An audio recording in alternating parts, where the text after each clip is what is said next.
ब्रह्मचर्यहीन के लक्षण, जिन्होंने ब्रह्मचर्य का नाश किया है, अपने आप जांच लेना। उसके अंदर बार बार काम पीड़ा जागृत होगी, उसका विचार कामाशक्त होगा, पहला लक्षण। बस उसकी बार बार वृत्ति काम की आएगी, बार बार पीड़ा हृदय में काम भोग की प्रेरणा देगी। वो इतना असमर्थ होने लगता है कि आंख मिला के बात करने की भी हिम्मत नहीं रह जाती उसमें। हर समय उसके अंदर एक हीनता सी छा जाती है। वो बहुत चालाकी से अपने को छुपाना चाहता है, झूठ बोलता है, थोड़ी ऐंठन भी दिखाना चाहता है कि मैं कुछ हूं, पर अंदर से खोखला हो जाता है।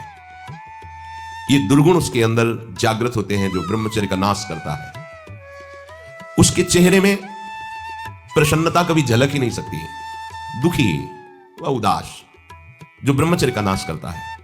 देखने से इस बदसूरत नजर आने लगेगा, चाहे जितना गोरा हो, चाहे जितना ऊपर से चिकनाहट लगाए हो, लेकिन उसके कपोल और नेत्र बदसूरत होंगे। चिकनाहट से मतलब नहीं है, एक आकर्षण होता है भागवतिक, वो उसमें नहीं होगा। स्वभाव बड़ा ही रुक्ष होगा, कड़ुआ होगा, बहुत ही हल्के स्वभाव का आदमी होगा। विश्वसनीय तो हो ही नहीं सकता, कामी पुरुष विश्वसनीय नहीं होता, वो कभी भी बदल सकता है। उसमें क्षमता नहीं है एक बात पर टिके रहने की। वो कसम खाए तो भी बहुत शीघ्र अपनी कसम तोड़ देगा। स्वभाव में कभी उसकी प्रसन्नता नहीं होगी, स्वभाव उसका चिड़चिड़ा बन जाएगा। रूखा होने के कारण नाक में गुस्सा रखी रहेगी, जरा सी बात में वो बहुत क्रोधित हो जाना, अपनी खोपड़ी फोड़ने लगना, दूसरों की फोड़ने लगना, अपने थप्पड़ मारने, मतलब एक जैसे कोई विक्षिप्त आदमी, पागल आदमी, ऐसी उसकी चेष्टा होने, चीख चीख के बोलना, माथा पटकने लगना, ये लक्षण है ब्रह्मचर्य का नाश करने वाले के। वो जीता तो है पर मुर्दे की तरह निस्तेज, उसमें उत्साह, उसमें शूरवीरता, ये सब क्षीण होने लगती है। शूरवीरता काम क्रोध आदि को सहन करना है। उसके कपोल में हल्के हल्के से सांवले दाग प्रकट होने लगते हैं, एक झुर्री सी पड़ने लगती है। यह वीरनाश का लक्षण है। आंखें धस जाती हैं और उसकी हड्डियां कमजोर होने लगती हैं, बाल पकने लगते हैं, झड़ने लगते हैं। वीर भगवान के द्वारा दी हुई वो शक्ति है जिससे भगवत प्राप्ति में बहुत सहयोग होता है। ये जानबूझकर ऐसी क्रिया करते हैं जिससे वीरपात हो। रोग न रहते हुए भी इनको बहुत सी पीड़ाएं स्वाभाविक प्रारंभ हो जाती हैं। जर्जर, दुर्बल, भागवतिक कामों में निरुत्साह, भजन करना, परिक्रमा करना, समय से उठना, समय, ये सब उत्साहहीन होते हैं। थोड़ा भी परिश्रम या मेहनत करने पर हाँफने लगना, थक जाना, दैनिक दिनचर्या बिल्कुल ठीक ना होना, चित्त में बहुत सी कुचिंताएं बढ़ जाना, थोड़े से डर की बात आते ही हृदय में ऐसी धड़कन होने लगना, भयभीत होने जाना, थोड़ा सा दुख एक पहाड़ जैसा लगना, थोड़ा सा भय ऐसा लगना कि अब क्या क्या होगा, घबराहट पैदा हो जाना, बार बार भूख लगना, पर वो भूख पचाने वाली नहीं होती। वीरनाश करने वाले को बार बार खाने की इच्छा होती है क्योंकि उसका लीवर खराब हो रहा है। ये अच्छा लक्षण नहीं बार बार भूख लगना कि बहुत बढ़िया लीवर काम कर रहा है, नहीं, अंदर कब्ज बन रही है, लीवर डाउन हो रहा है और आपको बार बार भूख लग रही है। ये झूठ में फंसाया जा रहा है, ये झूठी भूख है जो तुम्हारा रोगों का घर बनेगी। उसकी जठराग्नि मंद पड़ जाती है, भोजन ठीक से पचता नहीं, मलबद्धता हो जाती, कब्जियत हो जाती है। परिणाम में बवासीर आदि कई तरह के रोग प्रकट हो जाते हैं। या तो नींद नहीं आने लगेगी या फिर ऐसी आएगी कि घंटों, मतलब 8-10 घंटे सोए फिर भी उठे, फिर भी आलस्य, प्रमाद, ये बना रहेगा। आंखों में हर समय भारीपन बना रहेगा, बिना किसी चेष्टा के रात्रि में स्वप्न दोष हो जाएगा, वीरपात हो जाएगा। ये उसके लक्षण है जो जानबूझकर ब्रह्मचर्य का नाश करता है।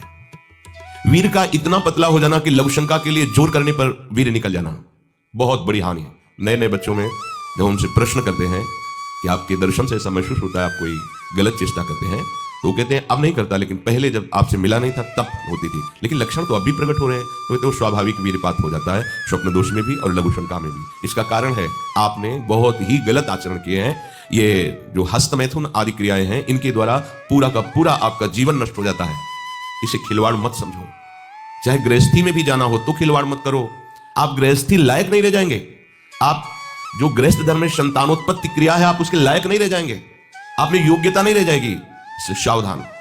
परमार्थ में चलना है तो अत्यंत आवश्यकता ही है ब्रह्मचर्य की, पर गृहस्थ में चलने के लिए भी ब्रह्मचर्य की आवश्यकता है।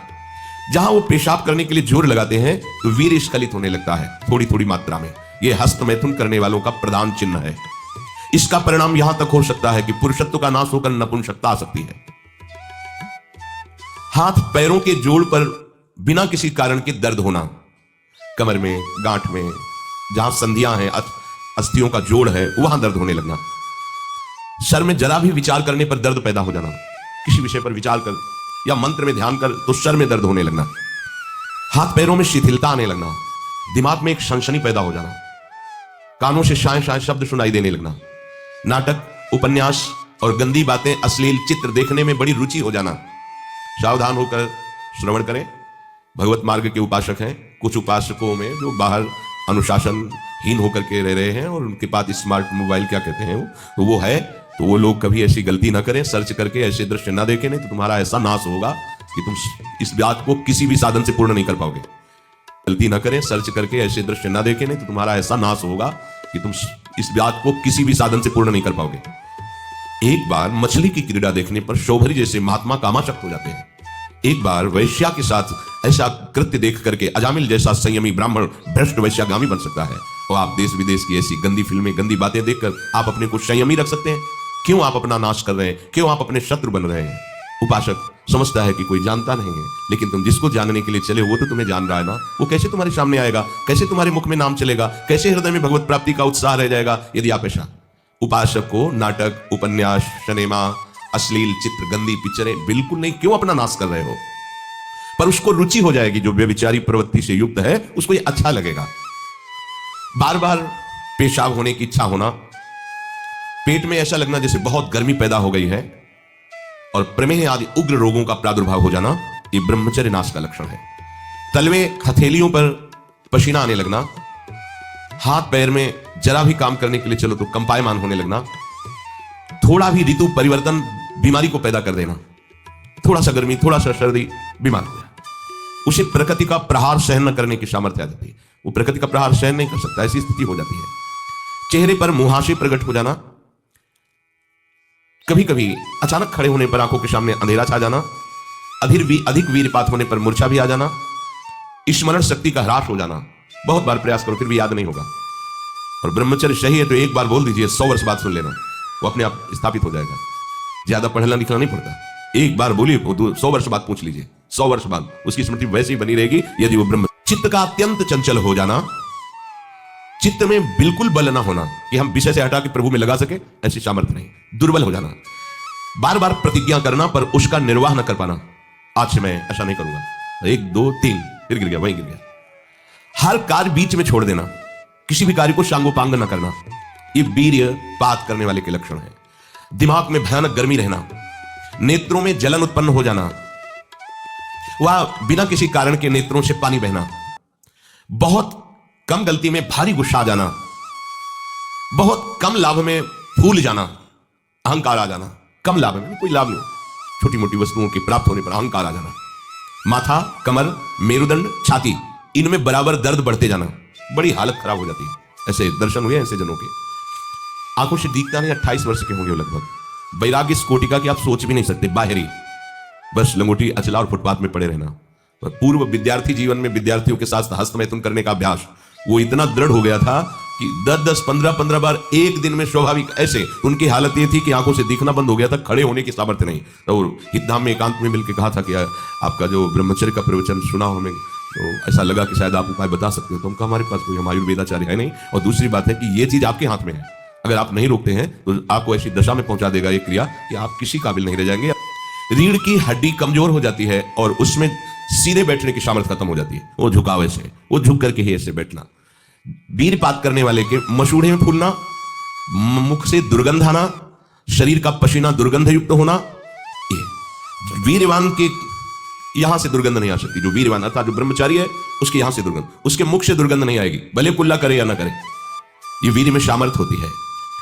नाक के साइड में यहां कालिमा आ जाना, फिर वो कालिमा धीरे धीरे कपोलों में बढ़ते जाना, ये वीर नाश का लक्षण है।